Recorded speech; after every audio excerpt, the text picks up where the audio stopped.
Bienvenue à tous dans cette nouvelle vidéo. Et bien ensemble, on va découvrir le nouveau Funtech DTX. En quelque sorte, vous allez voir, c'est un peu le frère du STX de chez Funtech. Un modèle que j'ai pas mal utilisé.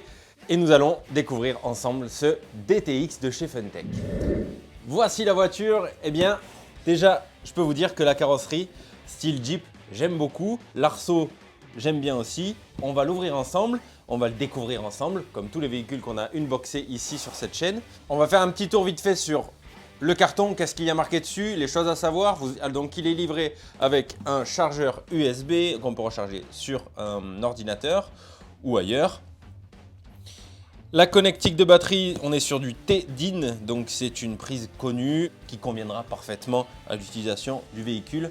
Le même variateur que le STX sur lequel on pourra brancher un cerveau 3 fils en cas de casse du cerveau. Si vous devez le remplacer, vous pouvez remplacer par un cerveau 3 fils. L'avantage, c'est que c'est des cerveaux qu'on trouve partout. On restera sur la même radio que le STX, donc une petite radio qui est ici, justement, voilà, c'est la radio du STX. Très simple, qui fait parfaitement le travail. Ici, on aura le bouton pour ajuster la puissance du véhicule. Chose très agréable que j'ai beaucoup apprécié parce que je m'en suis servi. Étant donné que je fais de l'initiation au modélisme, ça m'a permis de brider la puissance du STX pour le prêter à des jeunes néophytes qui n'y connaissent pas grand chose et qui ne savent pas que quand on appuie à fond, ben ça va vite. Du coup, on peut bien brider ou alors débrider à fond le véhicule. On reste sur un moteur charbon, donc avec des puissances raisonnables. Donc ici, ce petit bouton là, ce sera pour brider la puissance du véhicule. Là, on aura ce petit bouton pour ajuster le trim de direction, le volant de direction, la gâchette, gaz, frein. Ici, un petit bouton pour le bind, pour mettre en relation le véhicule et la radio. Si ce n'est pas le cas, vous pouvez interagir sur ce bouton. Ici, vous avez le mode. Ce sera la même chose pour le DTX, bien sûr, que le STX, c'est son frère. Vous allez voir qu'il n'y a pas grand chose qui change. Ici, vous avez le bouton pour ajuster le mode de fonctionnement, vitesse lente ou vitesse rapide. Il vous suffira d'appliquer une petite pression dessus et le mode se mettra automatiquement.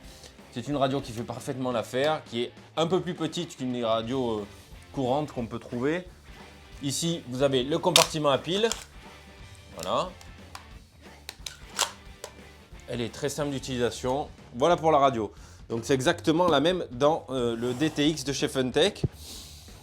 La portée est bonne aussi, je n'ai pas à me plaindre sur la portée de la radio, donc aucun problème. Ici le DTX, donc on retrouve une carrosserie style Jeep, donc c'est le Desert Truck Waterproof 4x4 1/12e XL. C'est vrai que c'est un gros 1/12e, hein. Si on le compare à un buggy 1/10e, on va le comparer après, mais on va le sortir comme ça, vous allez le voir. Alors, on va laisser le STX ici. Bon, lui, il a roulé.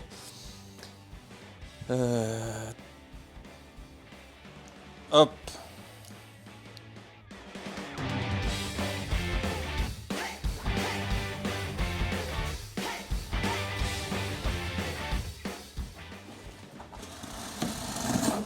Tadam! Y'a quelqu'un?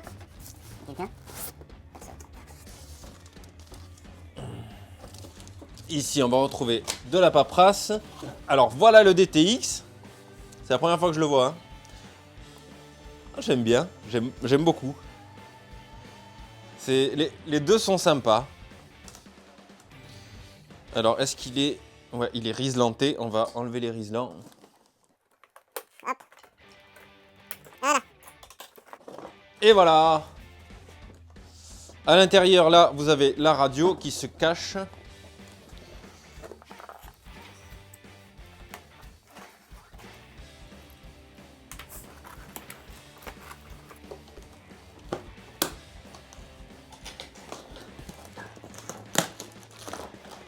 Bien là, ma grande. Voilà, c'est exactement la même que le STX. Hop. Et là, on a la petite boîte et je vais vous montrer ce qu'il y a dedans. Dans la petite boîte, qu'est-ce qu'on peut trouver? On va certainement trouver le chargeur parce que c'est un véhicule RTR fourni avec batterie, chargeur, radio et la voiture, bien évidemment. Donc le chargeur, je vous ai déjà montré dans la vidéo du STX comment il fonctionnait. Pour recharger votre batterie, c'est très simple. Ici, vous avez une petite prise blanche, prise d'équilibrage que l'on appelle, Et ici, une prise USB. Vous allez pouvoir la charger donc sur un ordinateur ou sur un adaptateur pour iPhone, etc. Ou pour Samsung, ceux qui sont chez Samsung. Petite batterie additionnelle optionnelle 2200 mAh que j'utilise aussi sur le STX qui fonctionnera parfaitement et qui est prévu aussi pour fonctionner donc avec le DTX de chez Funtech. Pour charger la batterie, vous n'avez qu'à brancher cette petite prise blanche, là, tac, et ça, la prise USB, vous allez la brancher à l'ordinateur ou à votre prise USB. Et le chargement commencera, vous allez voir, il y a une petite LED qui s'allume. Cette petite batterie aussi, 2200 mAh, vous pouvez la retrouver, elle est disponible, ça vous garantira une petite demi-heure de jeu, et c'est toujours bon à avoir en plus de la batterie d'origine qui est une batterie 1700 mAh qu'on va regarder ensemble. Alors, tu es où toi? Oh, je vais enlever la carrosserie. Alors là, on n'a pas le O-ring, l'anneau jaune qui est sur le STX.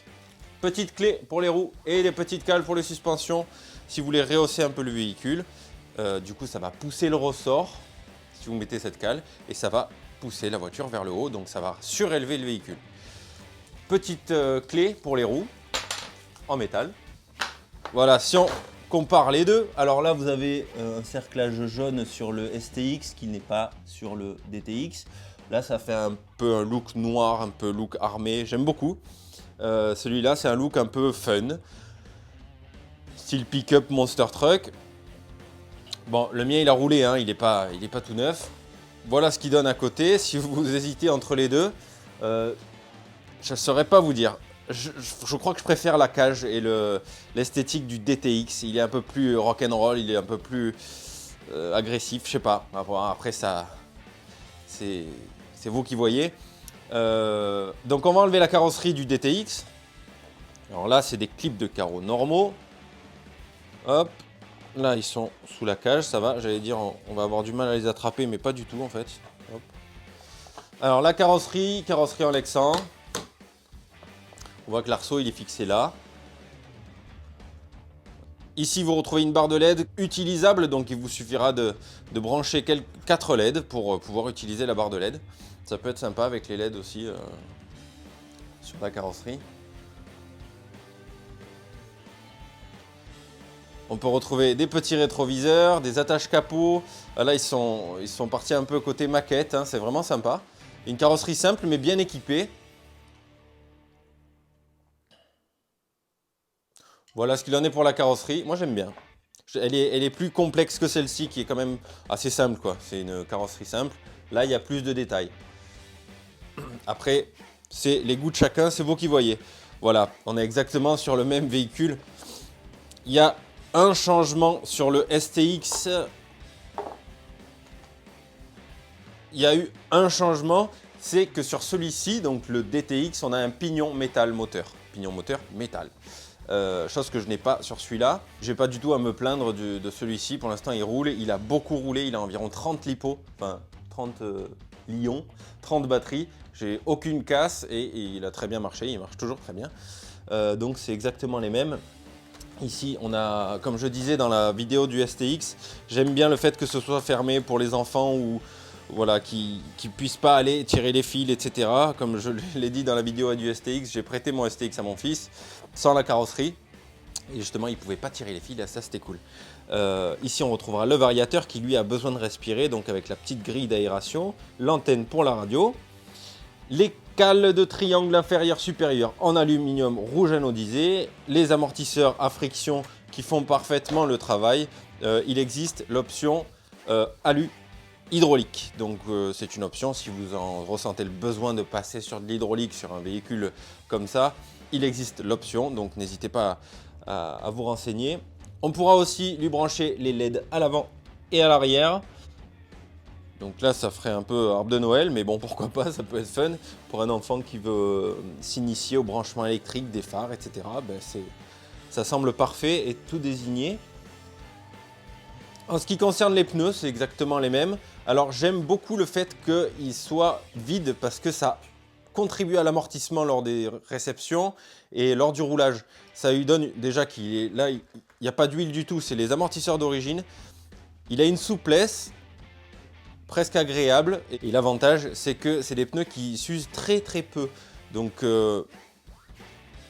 perso, j'ai beaucoup aimé ce côté-là. Je vous rappelle que c'est un moteur charbon, donc un moteur pas vraiment puissant, mais qui permettra quand même de s'amuser et qui conviendra à tout enfant qui veut commencer le modélisme ou alors découvrir un peu. Et je pense que le papa lui piquera aussi, ça j'en suis sûr parce que moi je m'amuse avec celui-là. Et l'avantage, comme je le disais, c'est qu'on peut brider la puissance sur ce bouton-là. Donc ça c'est vraiment bien.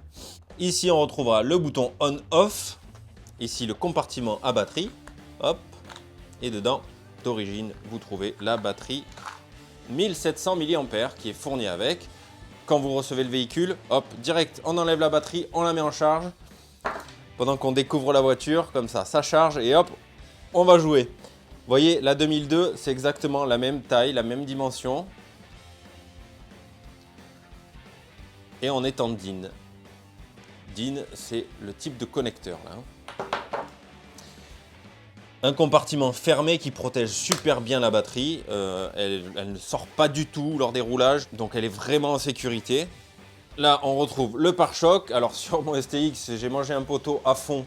Je peux vous assurer que ça a tenu. J'ai une vis là, sur le STX, celle-ci là, qui s'est un peu desserrée. Donc après un roulage, vous voyez là, elle est desserrée un peu là. Voilà. Pensez quand même à jeter un coup d'œil, à resserrer un peu les vis. Avant de rouler aussi, regardez l'état des vis, s'il n'y en a pas une qui sort trop. Vous faites un contrôle visuel et tactile du véhicule pour voir s'il n'y a pas une vis qui éventuellement sort ou qui a un problème. Donc là, tout va bien.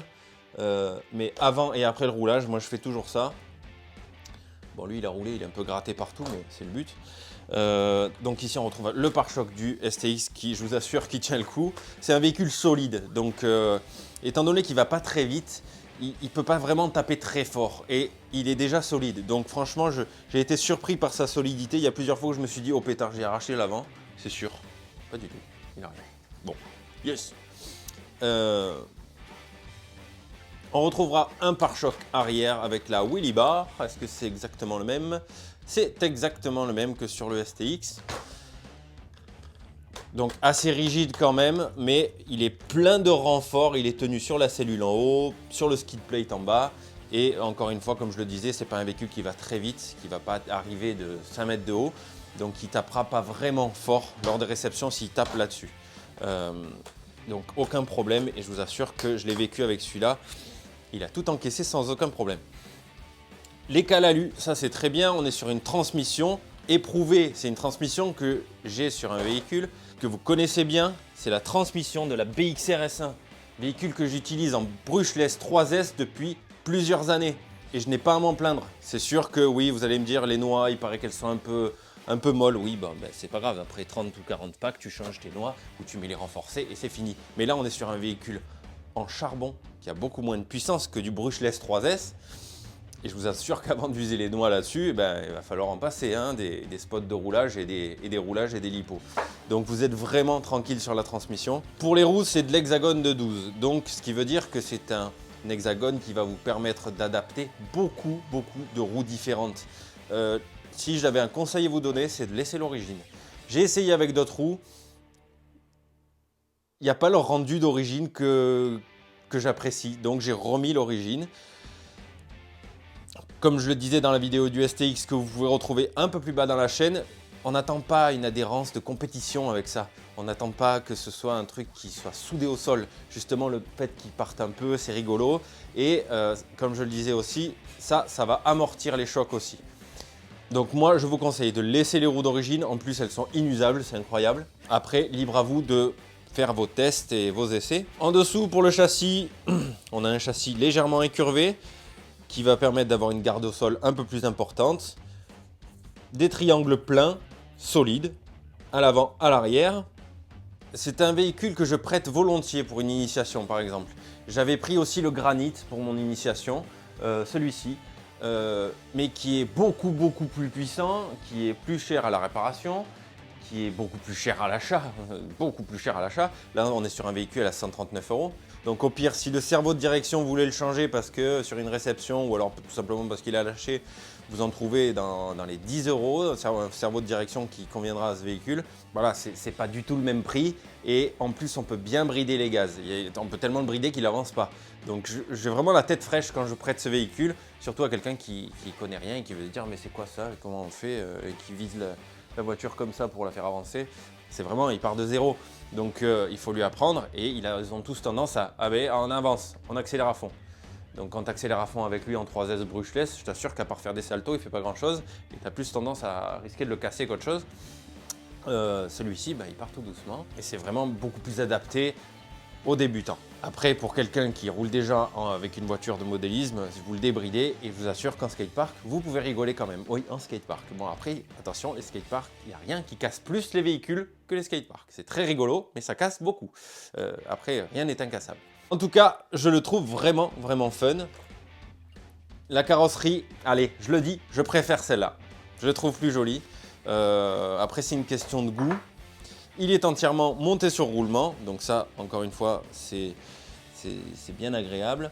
On est sur des cardans à l'arrière en cardans normaux, hein, avec à l'avant c'est des CVD et à l'arrière cardans normaux. Un débattement vraiment fun. Ah oui, c'est sûr que ça rebondit un peu, oui. Bon, de toute façon, à la vitesse où il va, c'est pas gênant du tout. Et je vous invite surtout à essayer un des modèles pour pouvoir bien vous faire votre avis. Moi, je vous assure que j'ai eu et j'ai actuellement beaucoup de modèles radiocommandés et j'arrive quand même à avoir le sourire quand je roule avec mon STX. Donc et je ne les ai toujours pas cassés. Bon, après je fais pas n'importe quoi avec, mais je tiens compte du fait que c'est un véhicule à 139 €. J'en attends pas des performances folles. Je le prends pour ce qu'il est et je le trouve vraiment fun. Pour le voir évoluer, je vous invite à regarder la vidéo du STX que j'ai faite un peu plus bas dans la chaîne RC Life. Vous allez voir, du point de vue comportement, ça va être exactement la même chose. Voilà les deux de la famille Funtech, les deux petits MT moteur charbon, bien rigolo. C'est exactement les mêmes châssis, le même empattement, c'est la même chose. En gros, il y a sur celui-ci le pignon métal en plus, une carrosserie bien sympa avec pas mal de détails. C'est du Lexan, hein. C'est du Lexan, donc ça va, j'ai pas l'impression que ce soit un mauvais Lexan. C'est pas non plus le plus épais que j'ai vu, mais est-ce que c'est vraiment nécessaire de mettre quelque chose de très épais là-dessus? À voir si la roll cage, la cage dessus, elle passe pas à travers avec des grosses réceptions, mais ça m'étonnerait. Parce que, comme je le disais, c'est un véhicule qui va pas vraiment vite, donc on va pas atterrir de 5 mètres de haut. Moi, je pense qu'il a un avenir prometteur pour ceux qui tiennent compte que c'est un véhicule à moteur charbon et qui a des performances d'un véhicule à moteur charbon. J'ai pas ressenti du tout le besoin, sinon je l'aurais fait, hein, vous savez bien, de mettre les suspensions hydrauliques dessus. Après, pour quelqu'un qui a que celui-là, oui, l'upgrader, il existe des améliorations, ça y est, ça arrive, donc n'hésitez pas à vous renseigner. Mais moi, personnellement, j'ai pas ressenti le besoin de changer impérativement les roues et les pneus, mettre les suspensions hydrauliques, etc. Non, moi je l'utilise comme ça et c'est très rigolo. Voilà les amis, on va se quitter là-dessus. On aura vu ensemble le DTX de chez Funtech, un petit 4x4 Jeep vraiment sympa. Je vous dis à très vite pour une prochaine vidéo. Et il y en a une qui arrive tout de suite là, j'enchaîne. Alors restez à l'écoute, elle arrive très bientôt aussi. Ciao!